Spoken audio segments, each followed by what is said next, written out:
கொடைக்கானலில் தனியார் தங்கும் விடுதியில் போதை காளான் சாப்பிட்ட கேரளாவைச் சேர்ந்த இருவர் உயிரிழந்தனர். 3 பேர் ஆபத்தான நிலையில் மருத்துவமனையில் அனுமதிக்கப்பட்டுள்ளனர். கேரள மாநிலம் ஆலப்புழாவிலிருந்து கொடைக்கானலுக்கு 13 பேர் சுற்றுலாவிற்காக வந்துள்ளனர். இவர்கள் விட்டாகானல் பகுதியில் தனியார் விடுதியில் அறை எடுத்து தங்கியுள்ளனர். இவர்களில் சிலர் மது அருந்தியதாகவும் மேஜிக் காளான் எனப்படும் போதை காளானை சாப்பிட்டதாகவும் கூறப்படுகிறது.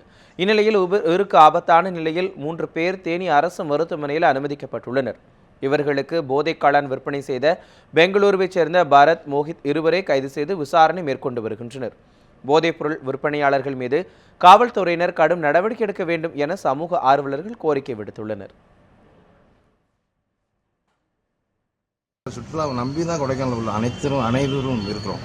ஸோ கொடைக்கானல் இந்த மாதிரி சுற்றுலா பயணிகள் இந்த போதை தான் அப்படின்னு சொல்லி நினைச்சிட்டாங்கன்னா இன்னும் யாரும் எந்த சுற்றுலா பயணிகளும் கொடைக்கானல் வர மாட்டாங்க. ஸோ இதை உடனடியாக இந்த காட்டேஜுகளையும் அனுமதியில்லா காட்டேஜுகளையும் இந்த காளான் எங்கெங்கேருந்து கிடைக்குது, எப்படி வருது, அது யார் மூலியமாக கொண்டு வருவாங்கன்றதையும் கண்காணித்து உடனடியாக அதை நிறுத்தினா மட்டும்தான் கொடைக்கானலில் இனி ஒரு சில விஷயத்துல காப்பாற்ற முடியும்.